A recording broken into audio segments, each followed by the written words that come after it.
what your body is doing is not to be discounted. It is important, but not in the way that you think.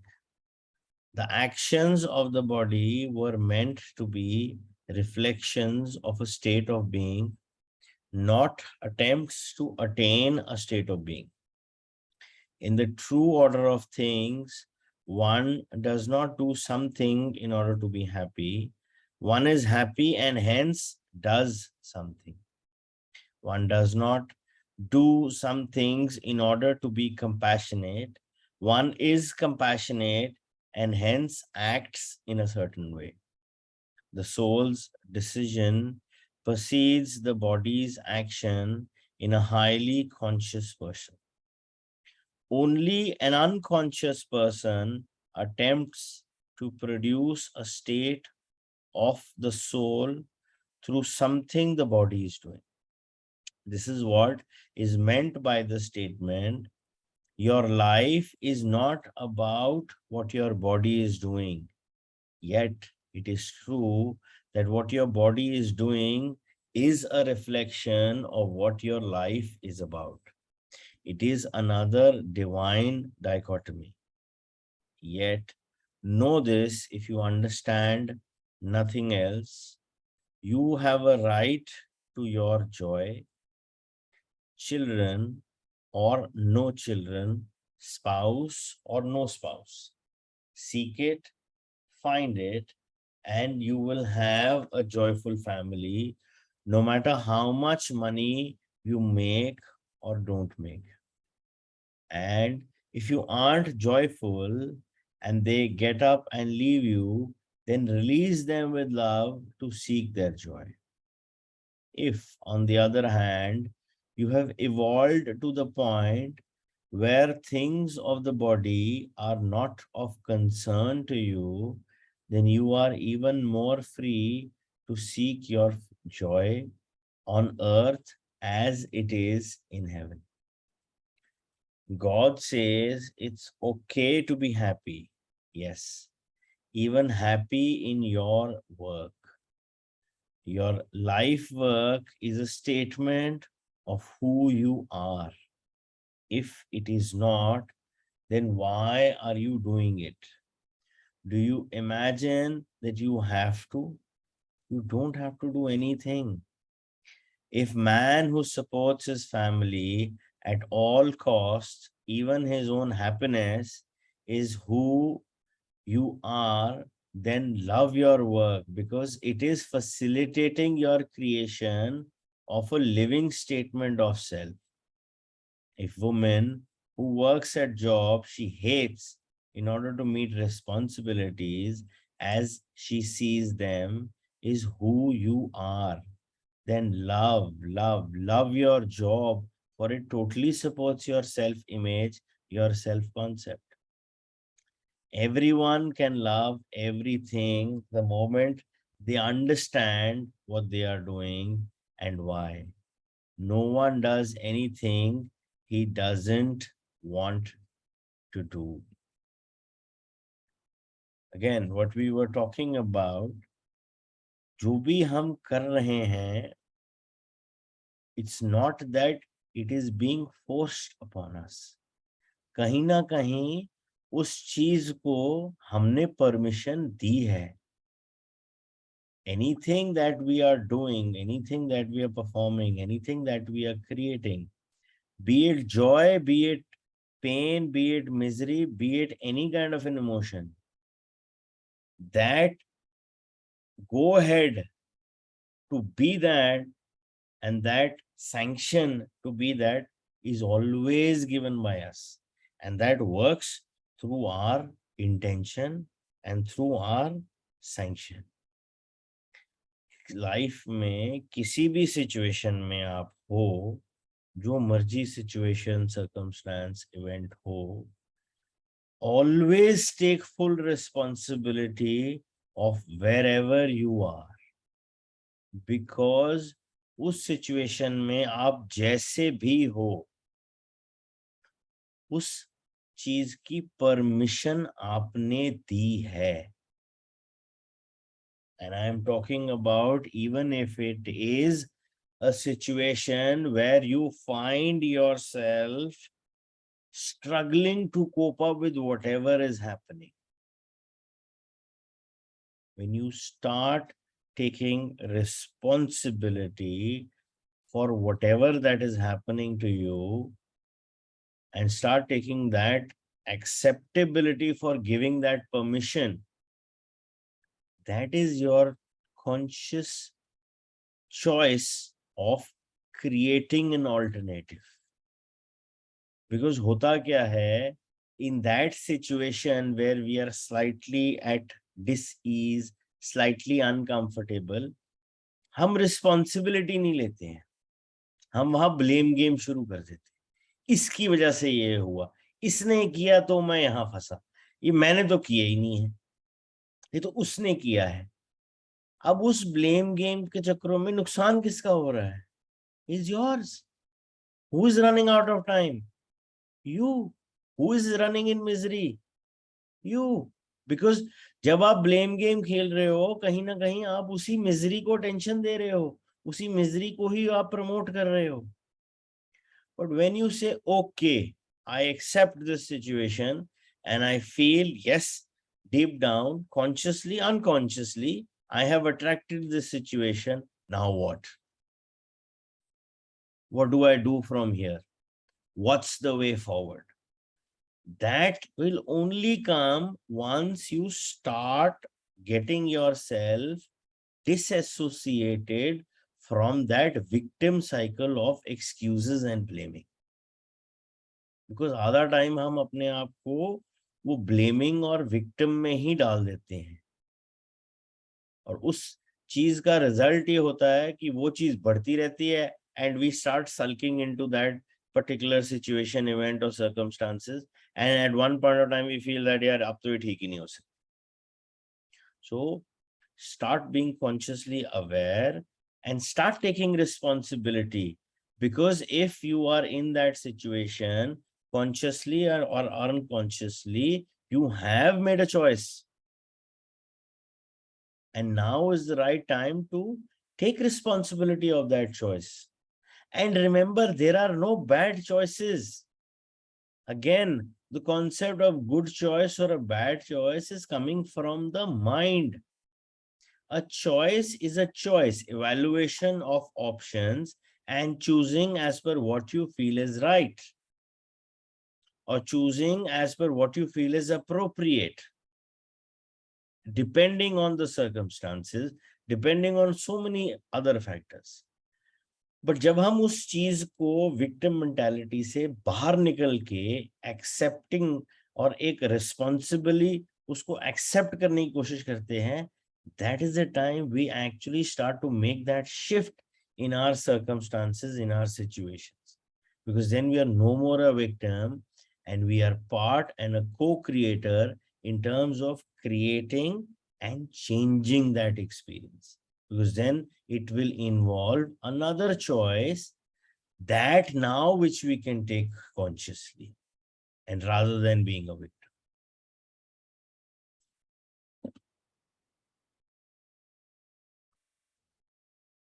Chapter 13.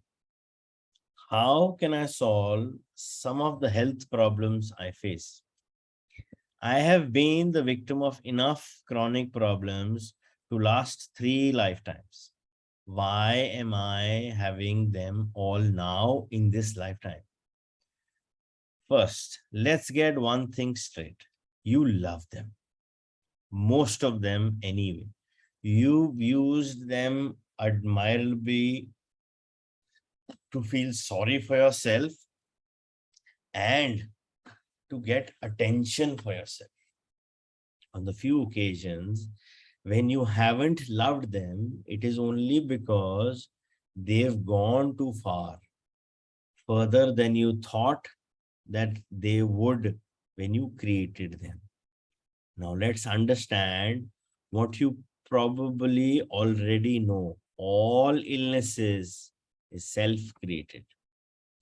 Even conventional medical doctors are now seeing how people make themselves sick. Most people do so quite unconsciously. They don't even know what they are doing. So when they get sick, they don't know what hit them. It feels as though something has befallen them rather than they did something to themselves. This occurs because most people move through life not simply health issues and consequences unconsciously. People smoke and wonder why they get cancer. People ingest animals and fat and wonder why they get blocked arteries. People stay angry all their lives and wonder why they get heart attacks. People compete with other people mercilessly and under incredible stress and wonder why they have strokes. The not so obvious truth is that most people worry themselves to death. Worry is just about the worst of mental activity there is next to hate, which is deeply self destructive. Worry is pointless, it is wasted mental energy. It also creates biochemical reactions which harm the body, producing everything from indigestion to coronary arrest and a multiple of things in between. Health will improve almost at once when worrying ends. Worry is the activity of a mind which does not understand its connection with me. Hatred is the most severely damaging mental condition. It poisons the body and it affects are virtually irreversible. Fear is the opposite of everything you are, and so has an effect of opposition to your mental and physical health. Fear is worry magnified. Worry, hate, fear, together with their offshoots, anxiety, bitterness, impatience, variance, unkindness, judgmentalness, and condemnation, all attack the body at the cellular level. It is impossible to have a healthy body under these conditions.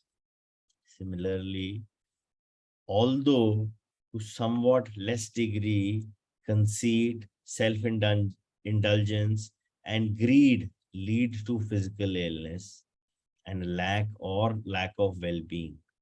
All illnesses is created first in the mind. How can that be? What of conditions contracted from another, colds, or for that matter, AIDS? Nothing occurs in your life, nothing which is not first a thought. Thoughts are like magnets, drawing effects to you. The thoughts may not always be obvious and thus clearly causative, as in, I am going to contract a terrible disease. The thought may be, and usually is, far more subtle than that. I am not worthy to live. My life is always a mess. I am a loser. God is going to punish me. I am sick and tired of my life. Thoughts are a very subtle yet extremely powerful form of energy. Words are less subtle, more dense. Actions are the most dense of all. Action in energy, in heavy physical form, in heavy motion. When you think, say, and act out a negative concept, such as I am a loser, you place tremendous creative energy into motion. Small wonder you come down with a cold, that would be the least of it. It is very difficult to reverse the effect of negative thinking once they have taken physical form. Not impossible, but very difficult. It takes an act of extreme faith. It requires an extraordinary belief in the positive force of the universe, whether you call that God, goddess, the unmoved mover, prime force, first cause, or whatever. Healers have just such faith. It is a faith that crosses into the absolute knowing. They know that you are meant to be whole, complete, and perfect in the moment now. This knowingness is also a thought and a very powerful one. It has the power to move mountains, to say nothing of molecules in your body. This is why healers can heal often even at a distance. Thought knows no distance.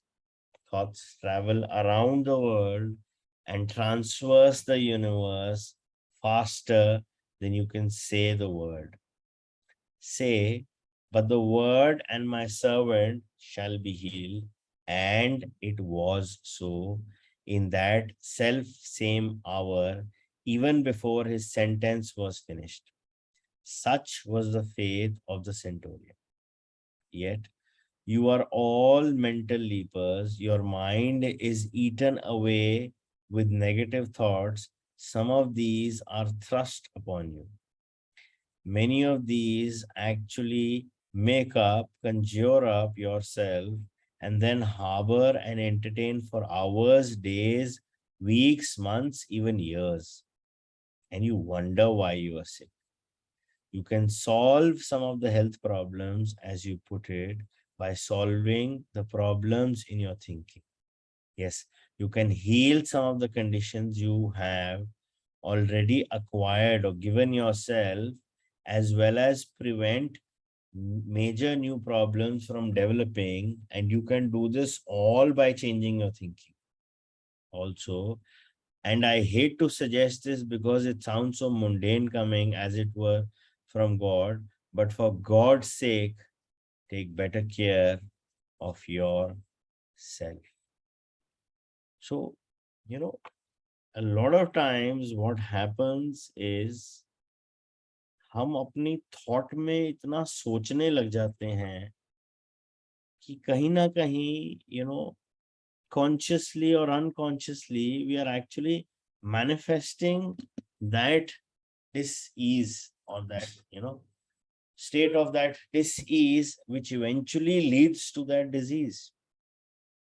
See, because anything and everything before entering the physical body, there is an etherical energy body around us, okay, which is part of our physical body. तो जो वो energy body होती है, that's the body where all the alternative modalities of healing work. Sound healing, pranic healing, music therapy, they all work on the energy body.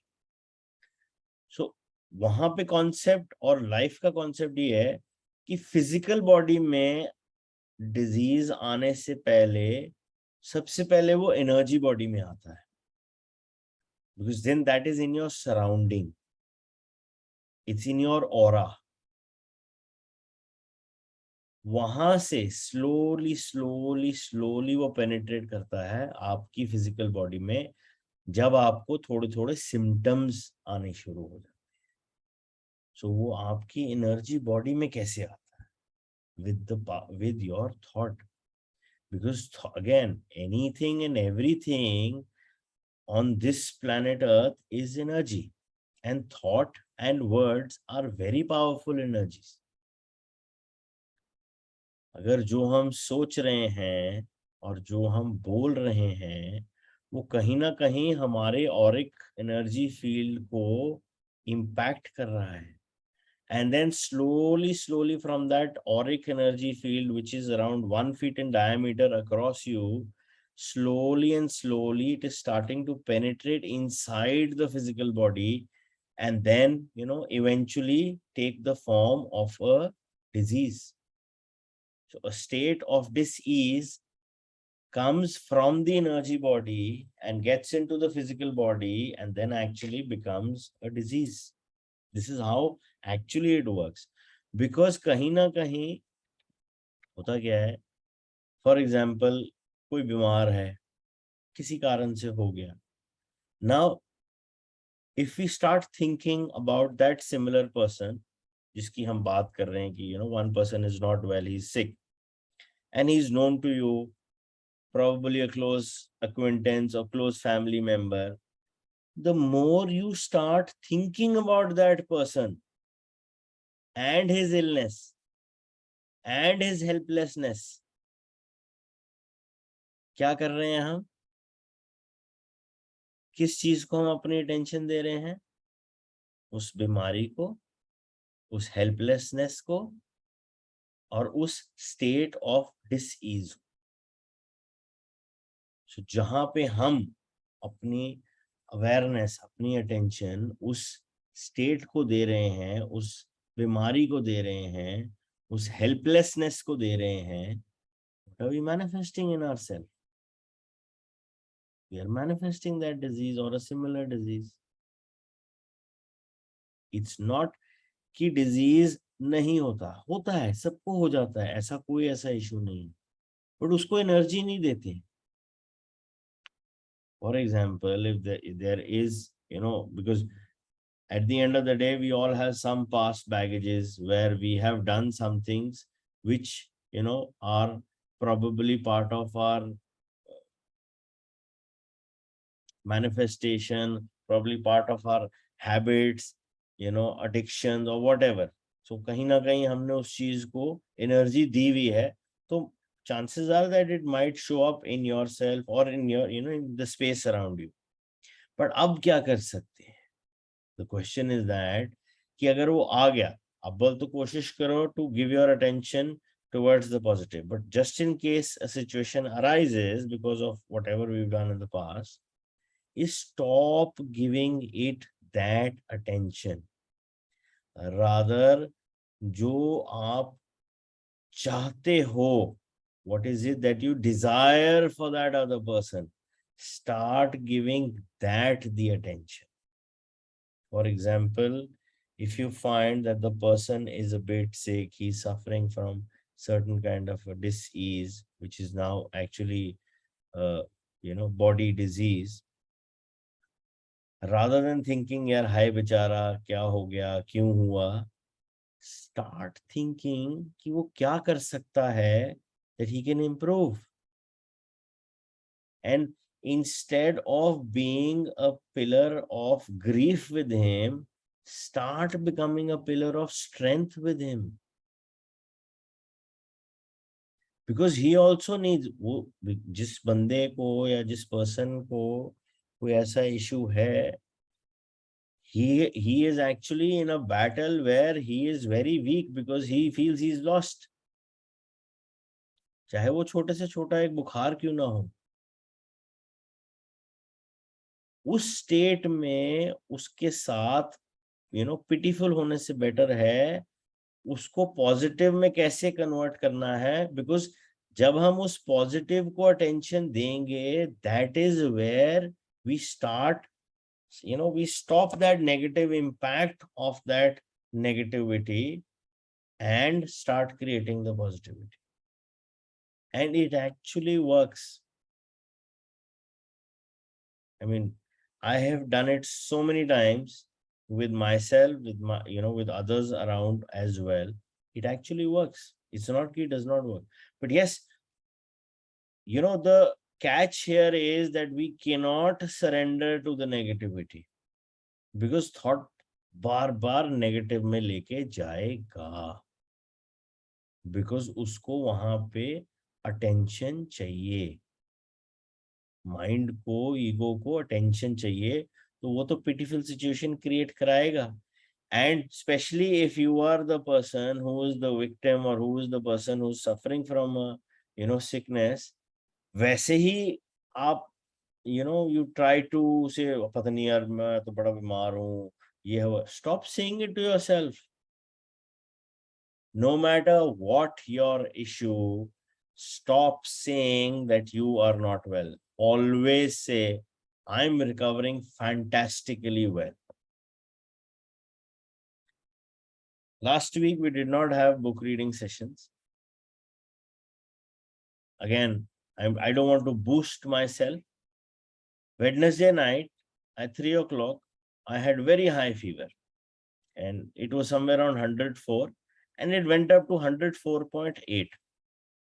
So पूरा 24 घंटे nearly मेरे को बुखार रहा है and I had no idea where I was and in a very bad state. Okay. जितना भी मुझे होश है, I was just doing gratitude. जितना भी मुझे होश है. Because I was in a state where, I was sleeping for 10 minutes and then getting up for 5 minutes. पता ही नहीं लग रहा था time, but the time was just passing. So first 24 hours, मुझे नहीं याद क्या था, क्या नहीं है.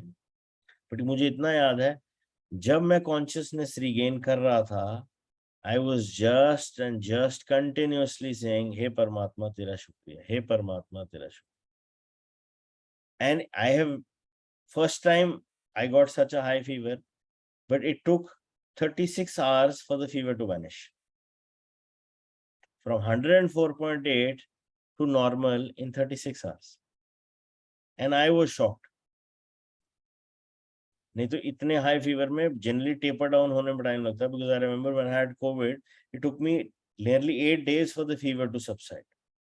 But this time, since I was coming from that frame कि नहीं यार, अगर बुखार भी है तो किसी कारण से आया होगा, कोई नहीं, इसमें भी क्या होगा वो समझते हैं. And it actually worked like that, and I actually worked with it like that. So rather than saying कि हाय यार मर गया, मेरे को बुखार हो गया, I was in pain, I was complaining, I was saying यार मेरे पैर दबा दो, I'm feeling the weakness and everything. But deep down मेरे अंदर डायलॉग में यही चली जा रहा था बार बार, हे परमात्मा तेरा शुक्रिया, हे परमात्मा तेरा शुक्रिया. इसमें भी तूने कुछ अच्छा लिखा होगा, जो है दिखाई जा, जो है दिखाई जा. That's all. So even if you are in that state of, discomfort, disease, first get your internal dialogue correct. कि आप बीमार नहीं हो. Number one. Second, anybody asks you,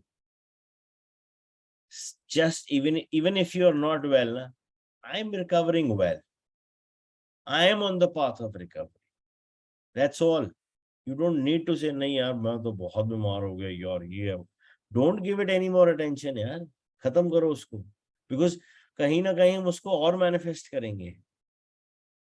And similarly, if there are people around you who are going through certain kind of a discomfort in terms of a disease or a sickness, rather than being a pillar of grief, start becoming a pillar of support. Start becoming a pillar of positivity. And start giving that the attention, because that is actually what you desire for the other person. And that is actually going to change, make that positive impact and actually help the other person recover faster and much better.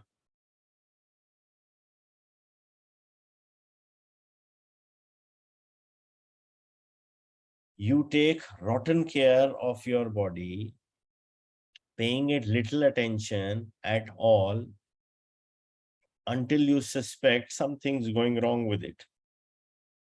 You do virtually nothing in the way of preventive maintenance. You take better care of your car than you do of your body. And that's not saying much.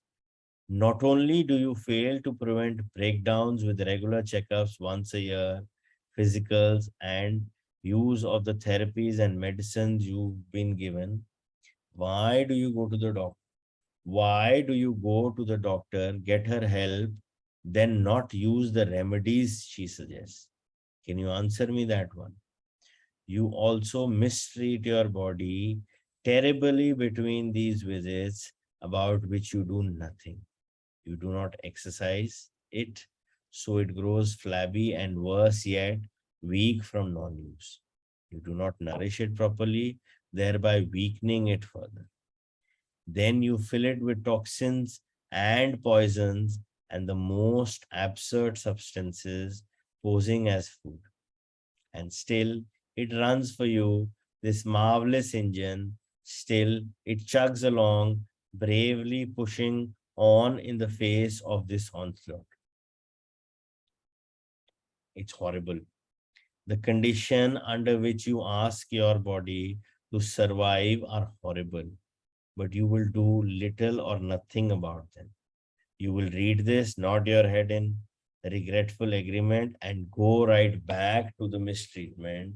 And do you know why? I'm afraid to ask. Because you have now no will to live. That seems a harsh indictment. It's not meant to be harsh, nor is it meant as an indictment.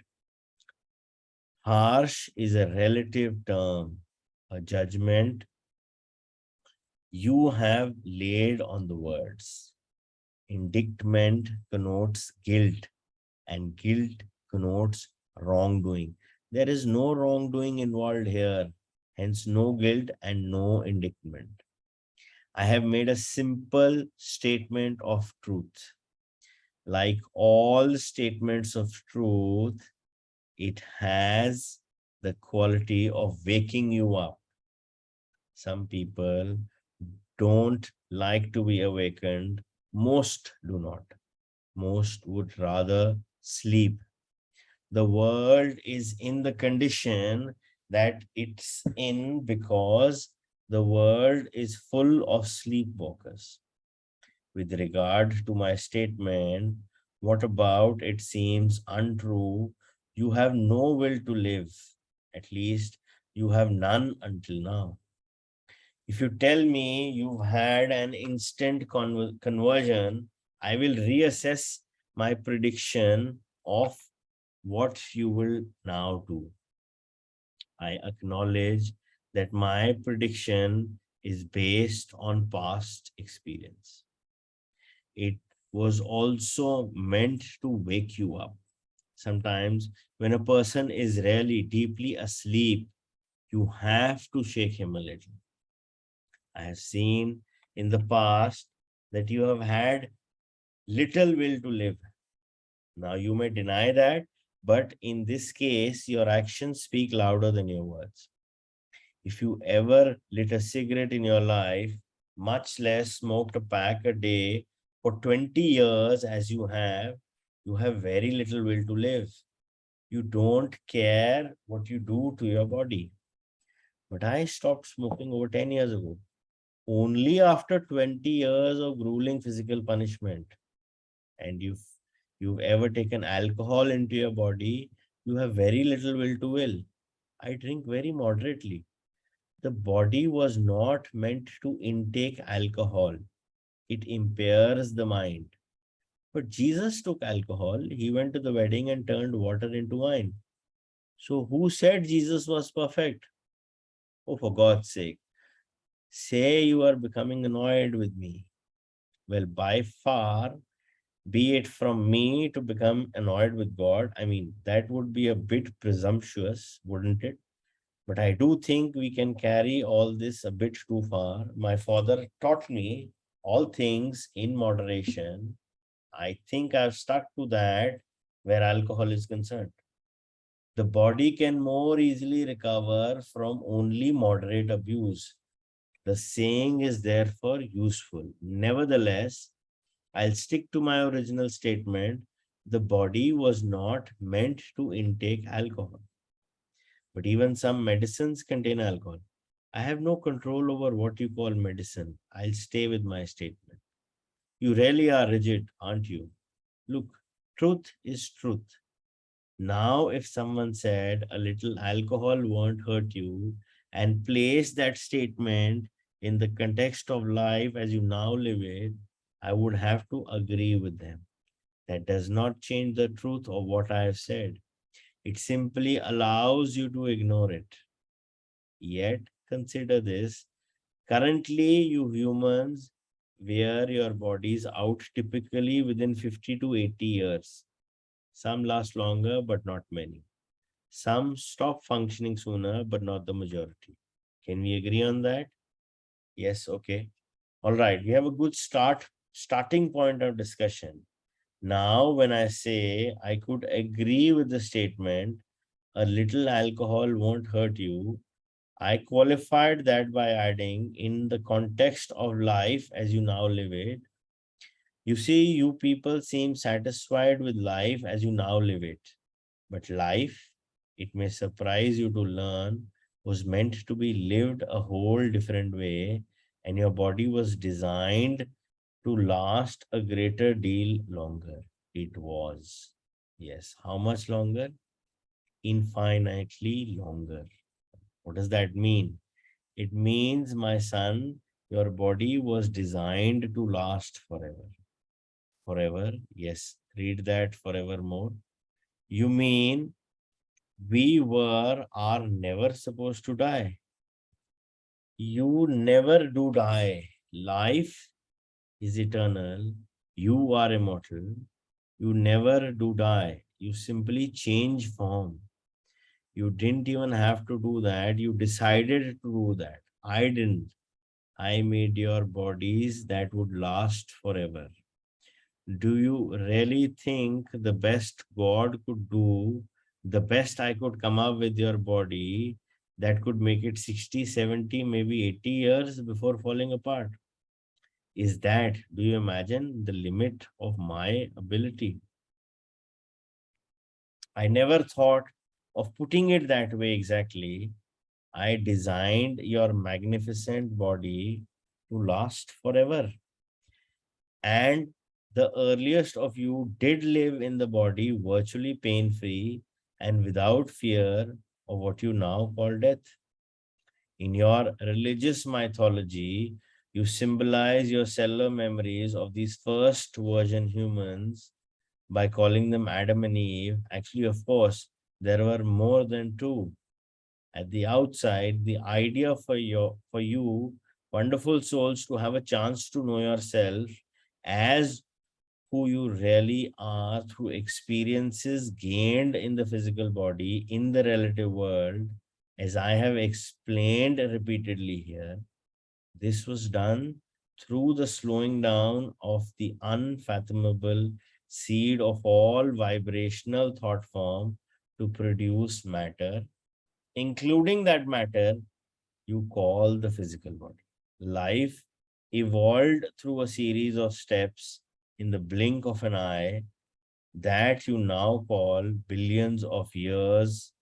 And in this holy instant came you out of the sea, the water of life, onto the land, and into the form you now hold. So, what is God actually trying to convey here is when, the soul comes to planet Earth, उसको सबसे पहला gift क्या मिलता है? एक body.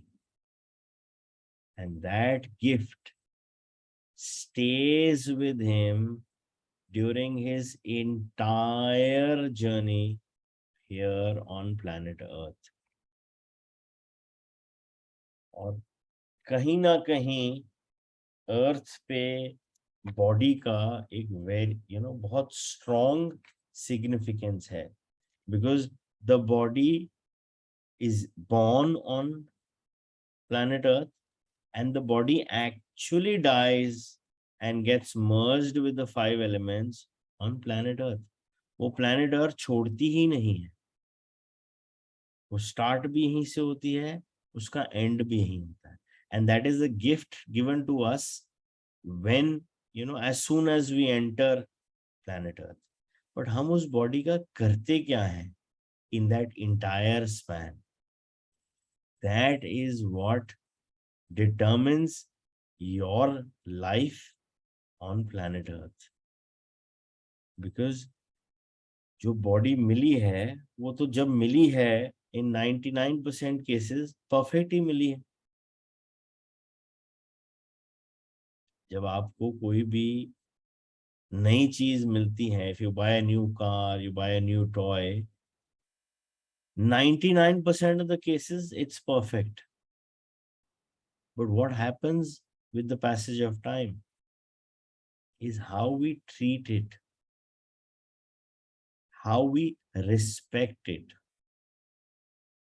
अगर आप उसको सवार के रखो, you can have that valuable toy of yours which you got probably when you were a small child, or whatever the memory you can recollect. chances are that you might have taken very good care of that toy. And that toy for a long time remained as fresh as it was, when it was new. But is that the same that what we are doing with our body? That is the question we need to check. Because earth पे body की value सबसे ज़्यादा है. Because जब, when the ultimate moment of that death also comes, जितने भी last rites होते हैं in Hinduism or other religions as well, वो सारे के सारे बॉडी के होते हैं. ऐसे ही नहीं कहते हैं ये शरीर, this body is your temple, worship it.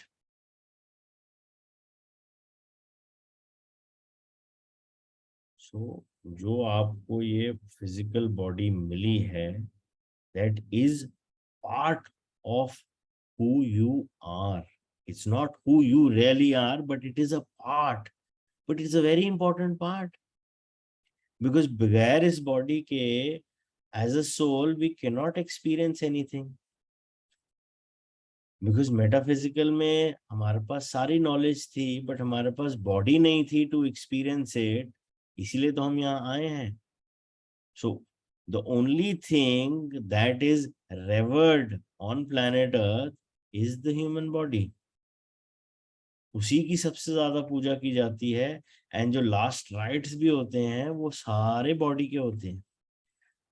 अंतिम संस्कार से लेके you go to that holy river, put the last अस्थियां and all, they are all rituals of the body. और आज in the earlier times the actual age of a lot of people was high. Life expectancy was actually high. Not in terms of average, but yes, there were people who used to live up to 150, 200 years, and that was normal. I mean, I'm talking 5,000-7,000 years back. If you check, people actually lived. 4-5 हजार साल पहले की अगर हम बात करें तो people lived 200-300 years. अब नहीं है.